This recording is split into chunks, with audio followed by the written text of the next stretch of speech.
Hello guys. Kumain na ako nito kanina o biyabas ko.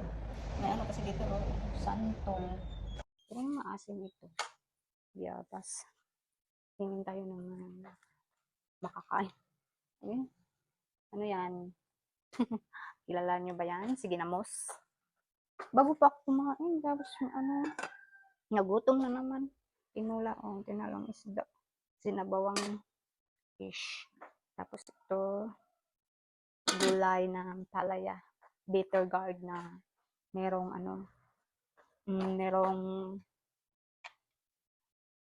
egg. Nilagyan ng egg. Bitter gourd. Ano lang. Kain tayo ng tinapay. Siya nga pala, may ano pala doon. Kanina ba may dumating parcel. Parcel ng sister-in-law ko. Ano ata to? Sapatos or sandal ba?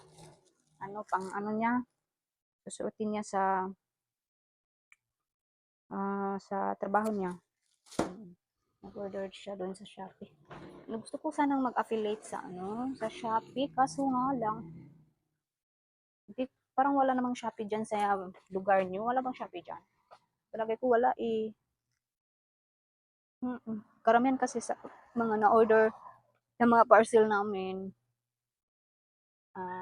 I mean, yung parcel ba na package ba na kahit isa-isa pa, kunti-kunti lang. Karamihan sa order namin ay dun sa sa Shopee app ba? Online, Shopee app. Oo. Yun ang karamihan na order naming mga gamit.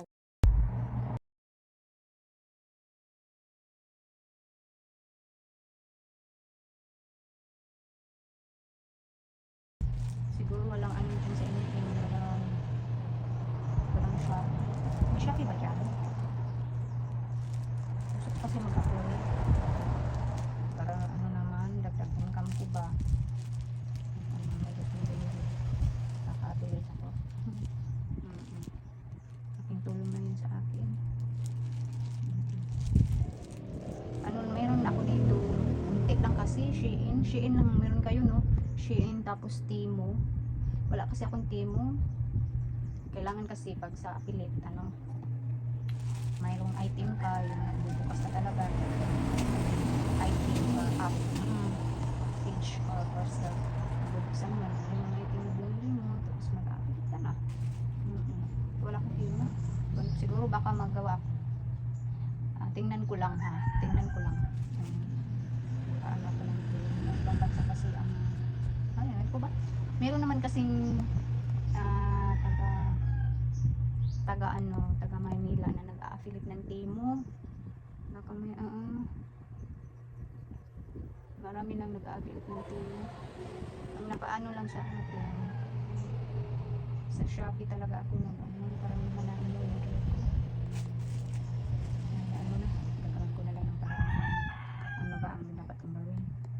Okay lang ba yun? Tingnan natin. Ito po bread. Ano siya? Full of nutrients.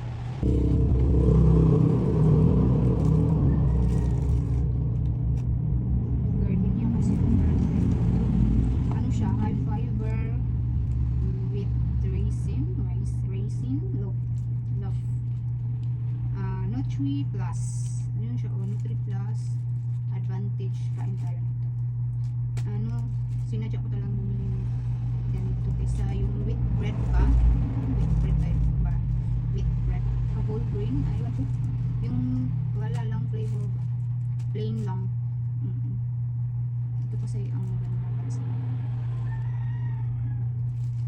ang maganda kain.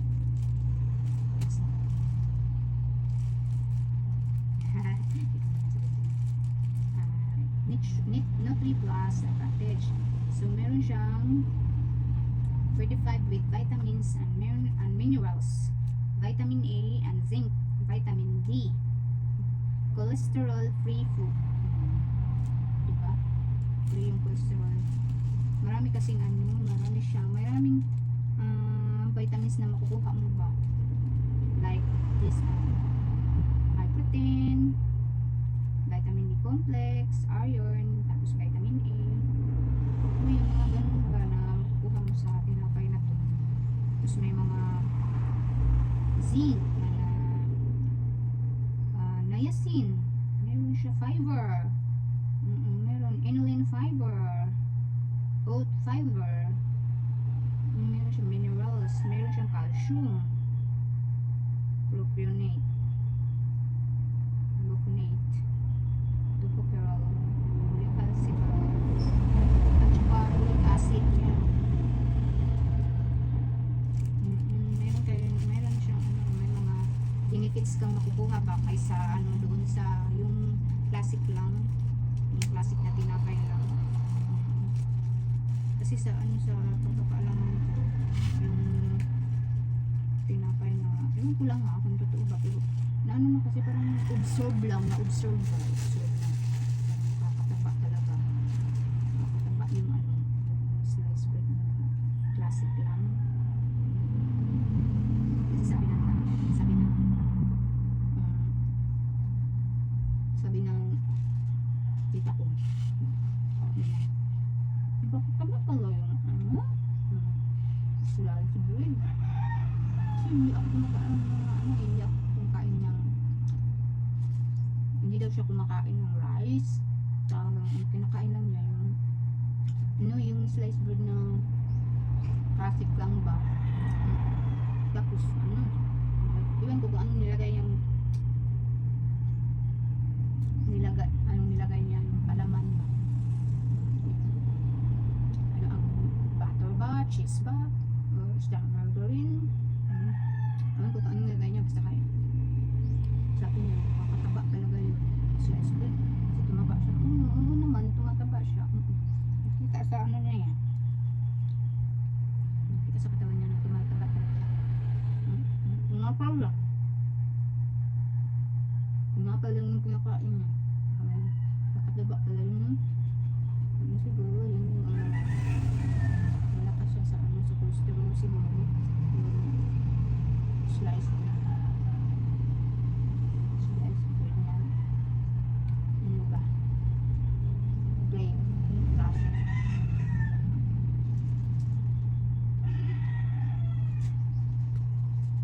Ano pa naman to?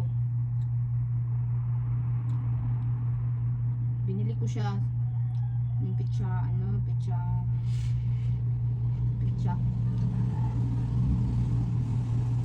17. Binili ko siya kahit alam kong mag-expire siya sa 20.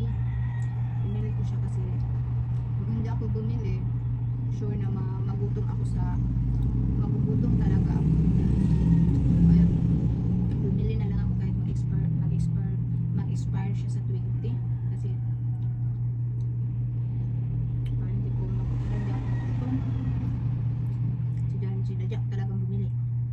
Alam kong malapit na mag-expire. Lulutungin kasi ako guys.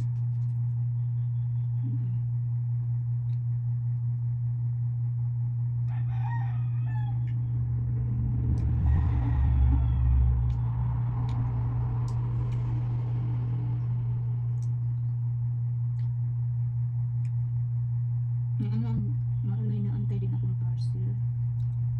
Sapatos ng anak ko pa. Murahin lang. 215 ata yun. Ano na, with shipping na 15. Yung sabi niya sa akin kasi na masakit na yung pa ako dito.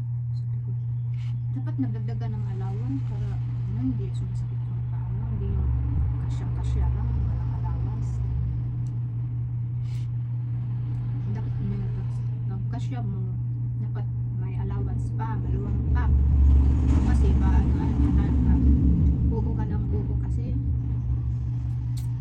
hindi mo nilagyan ng allowance. Ewan ko lang. Tinatanong ka, alabihin mo, meron pang allowance, uwi pala, wala na. Pag isuot mo na, all day, sakit talaga yung paa mo. Sakit talaga yung paa mo.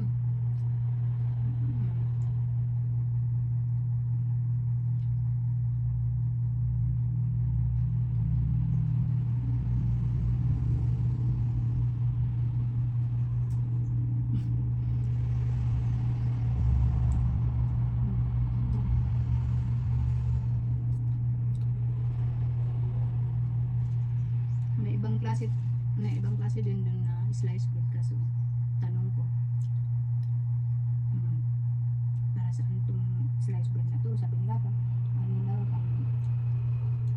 sa mga taong may sakit na diabetes ba, hindi na ako bilhin yan kung ganun, naghahanap ako ng iba, buti na lang kita ko to.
Bago pa lang ako natapos kumain ng mais tsaka sinabawang fish. Gutom na naman. Kumain ako ng slice bread. Maya, pag ano na naman, gutom na naman, kaya ko ulit naman. So, yun na guys. Thank you for watching ulit. Thank you for as always watching my videos. Thank you so much. Bye-bye. Take care all. See you in my next video. Labat na kasi yung phone ko din. Kaya bye-bye na.